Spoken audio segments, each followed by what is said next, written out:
Hello students, कैसे हैं आप? आशा करती हूँ आप सभी अपने घर में स्वस्थ होंगे, सुरक्षित होंगे। आप अपने घर में स्वस्थ रहें, सुरक्षित रहें, इसके लिए हमने आपको और साथ में पढ़ाई भी करते रहें, इसके लिए हमने आपको ऑनलाइन क्लासेस शुरू की हैं। और आज इसी क्लास में हमारा नया पाठ शुरू होता है, वाक्य।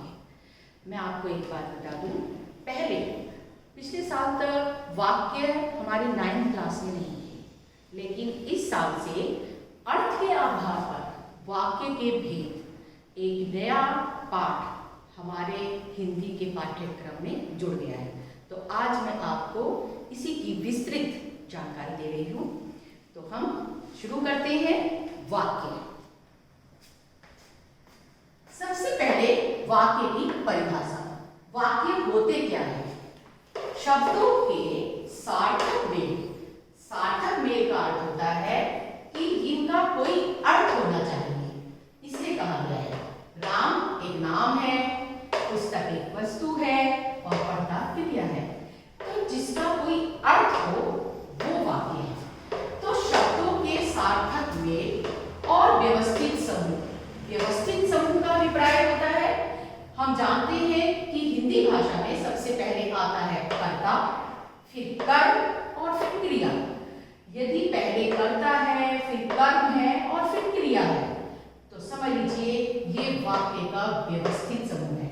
इसलिए हमने ये दोनों बातें डाली है। शब्दों के सार्थक मेल और व्यवस्थित समूह को वाक्य कहते हैं। उदाहरण सामने है, राम पुस्तक पढ़ता है, ये बिल्कुल उचित वाक्य है। अब हम आगे पढ़ेंगे कि अर्थ के आधार पर वाक्यों के कितने भेद हैं। मैं आपको बता दूं, वाक्य के 2 अंग भी होते हैं, लेकिन हमारे हिंदी में इस बार 9th में अर्थ के आधार पर वाक्य के भेद हैं, इसलिए मैंने आपके लिए ये इन सबके भेद लिखे हैं। लेकिन वाक्य के अंग भी होते हैं, आप पहली 7वीं 8वीं कक्षा में पढ़ चुके हैं, और वे होते हैं उद्देश्य और विधेय। साथ में रचना के आधार पर कभी भी ऐसे नहीं आता कि वाक्य के कितने भेद हैं। प्रश्न आता है रचना के आधार पर वाक्य के कितने भेद हैं और अर्थ के आधार पर वाक्य के कितने भेद हैं। तो रचना के आधार पर 3 भेद हैं, सरल, संयुक्त और मिश्र। और अर्थ के आधार पर वाक्य के 8 भेद हैं। ये 8 भेद हैं: विधानवाचक, निषेधवाचक, प्रश्नवाचक, आज्ञावाचक, इच्छावाचक, संदेहवाचक, संकेतवाचक और विस्मयादिबोधक। अब मैं आपको इनको विस्तार से समझाती हूँ। विधानवाचक वाक्य कौन से होते हैं? विधानवाचक वाक्य वो होते हैं जो सामान्य होते हैं, जिनमें कर्ता, कर्म और क्रिया हो और जिनका एक सामान्य अर्थ निकलता हो। निषेधवाचक वाक्य वे होते हैं जिनमें कर्ता काम करने में असमर्थ हो, वह जिससे ये पता चलता हो कि काम नहीं हो रहा है या वो काम नहीं कर सकता।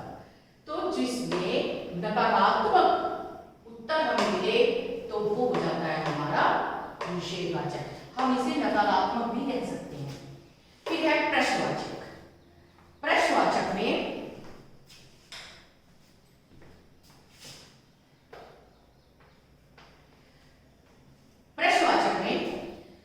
कर्ता से प्रश्न किया जाता है, क्या राम पुस्तक पढ़ेगा?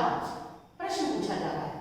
तो जब वाक्य में प्रश्न पूछा जाए तब प्रश्नवाचक। आज्ञावाचक, यदि वाक्य में आज्ञा दी जाती है, उपदेश दिया जाता है, अनुमति दी जाती है, तो वो आज्ञावाचक कहलाता है। इच्छावाचक, जिसमें इच्छा प्रकट की जाए, किसी कार्य को करने के लिए इच्छा हो, काश राम पुस्तक पढ़े। हम इसे ये भी कह सकते हैं, हे ईश्वर हमारी मनोकामना पूरी करो, हे भगवान कुछ भला करो। तो जिसमें हमारी इच्छाएं प्रकट की जाती हैं वो है इच्छावाचक। संदेहवाचक, जिस कार्य को करने में संदेह होता है उसे हम कहते हैं संदेहवाचक। जैसे इसमें है शायद राम पुस्तक पढ़े, भी सकता है, नहीं भी हो सकता। तो जिस कार्य में संदेह प्रकट होता है वो कहलाता है संदेहवाचक। हम इसे ये भी कह सकते हैं संभावना है आज वर्षा हो सकता है आज मेरे मामा मेरे घर आए। जिस कार्य का पूरी तरह से हमें नहीं पता होगा या नहीं होगा, सिर्फ संदेह होता है, वो कहलाते हैं संदेहवाचक। फिर आता है संकेतवाचक। संकेतवाचक में एक वाक्य दूसरे वाक्य पर आधारित होता है और उसमें शर्त रखी जाती है, और वो शर्त ये होती है यदि राम पुस्तक पढ़ता तो पास होता। ये एक शर्त है, तो जिसमें शर्त बोधक वाक्य का प्रयोग हुआ हो, एक वाक्य दूसरे पर आश्रित हो, वो कहलाते हैं संकेतवाचक। और अंत में विश्वादिबोधक। विश्वादिबोधक शब्द आपने पढ़े ही है, जो आश्चर्य प्रकट करते हैं। जिस वाक्य से आश्चर्य प्रकट होता है वे विश्वादिबोधक वाक्य कहलाते हैं। वाह, राम पुस्तक पढ़ रहा है, अरे राम पुस्तक पढ़ रहा है, तो हम वो वाक्य कहते हैं विश्वादिबोधक। एक ही वाक्य मैंने पहले उदाहरण देखा था, राम पुस्तक पढ़ता है, साधारण वाक्य था, और इसी वाक्य को हमने 8 भेदों में बदला है, जिससे आपको अच्छी तरह ये 8 भेद समझ में आ जाए। राम पुस्तक पढ़ता है, ध्यानवाचक में तो हम ऐसे ही लिखेंगे राम पुस्तक पढ़ता है, लेकिन यदि निषेधवाचक है तो हम बताएंगे राम पुस्तक नहीं पढ़ता है, यानी नाम एक करता कर रहा है, उस काम नहीं कर रहा। प्रश्नवाचक में प्रश्न पूछा जाता है, क्या राम पुस्तक पढ़ेगा, प्रश्न है। आज्ञावाचक में ऑर्डर दिया जा रहा है, आज्ञा दी जा रही है, राम पुस्तक पढ़ो। इच्छावाचक में कर्ता से इच्छा प्रकट की जा रही है, काश राम पुस्तक पढ़े। संदेहवाचक में संदेह प्रकट किया जा रहा है, हो भी सकता है, ऐसा नहीं भी हो सकता, शायद राम पुस्तक पढ़े। संकेतवाचक में संकेत है और इसमें शर्त रखी गई है कि यदि राम पुस्तक पढ़ता तो पास हो जाता, इसे हम शर्त बोधक भी कह सकते हैं। विश्वादिबोधक, वाह राम पुस्तक पढ़ रहा है। ये मैंने सिर्फ एक ही उदाहरण दिया है, आपको इसके बहुत सारे उदाहरण मिल जाएंगे। ये तो साधारण वाक्य जिसमें ना निषेधवाचक ना हो, प्रश्न ना पूछे जाए, आज्ञा दी जाए, इच्छा ना हो, संदेह ना हो, संकेत ना हो, आश्चर्य ना हो, वो सारे साधारण वाक्य। और अगर हम ये आप देखेंगे बहुत सारे जाएंगे, राम पुस्तक नहीं पढ़ता है, राम पुस्तक ना पढ़े, बहुत सारे हो सकते हैं। मैं बाजार नहीं जाऊंगा, वह बाजार नहीं जाएगा, वह स्कूल नहीं जाएगा। प्रश्नवाचक में कितने प्रश्न, क्या राम पुस्तक पढ़ेगा, राम का घर कहाँ है, राम की पुस्तक कहाँ है, प्रश्न है। आज्ञावाचक, राम पुस्तक पढ़ो, ये इसमें हम ये भी कह सकते हैं कि राम पुस्तक पढ़ो। अगर हम और भी वाक्य लें, मुझे छुट्टी चाहिए, मुझे छुट्टी मिलनी चाहिए, या फिर उपदेश भी इसमें आ जाते हैं, अच्छा पढ़ोगे सफल हो जाओगे, अच्छा पढ़ो। इच्छावाचक में हमारी इच्छा प्रकट की जाती है कि हम चाहते हैं कि ऐसा हो, कि काश राम पुस्तक पढ़े, ये हमारी इच्छा है।